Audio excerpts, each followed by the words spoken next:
What's really interesting to me is this conversation where we say mostly what happened to us is luck is one that's a conversation I hear much more often from women, right? And that the difference, as Vivek was talking about, the kind of self-promotion of I created it all myself, no one else helped me. I don't think that's true of anybody in this society, but that is the story that men are more likely to tell, not all men by any stretch of the imagination.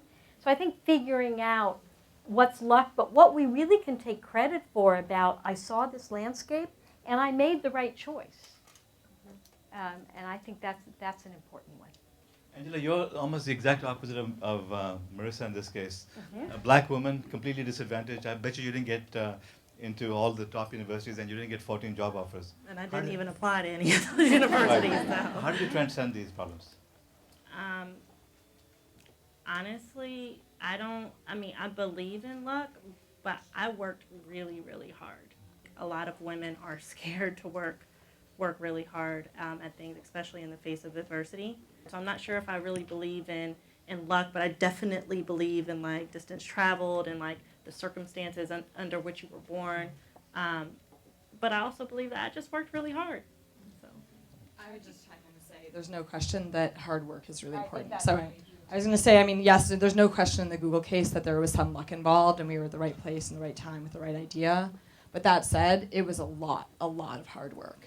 And I think you're hearing that from Freada and you're hearing that, across all of us. That's what we experience. I mean, when I think about my early days at Google, we did 130-hour weeks. And most people say that's not possible. There's only 168 hours in a week.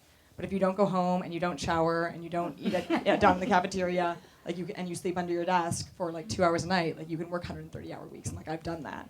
And for my first 5 years at Google, I pulled an all-nighter once a week, which basically means I've spent 250 24-hour days in the office.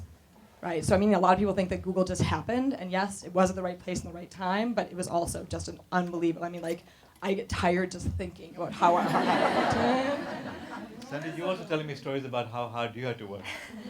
Yeah. The other portion I think about luck is that you have to put yourself in a position to be lucky, and if that's possible, put your place in a position where you can meet the people who might give you the lucky break, or who might accidentally give you the great idea, or who might connect you to the person who becomes your next co-founder, and then you marry that person and you live happily ever after.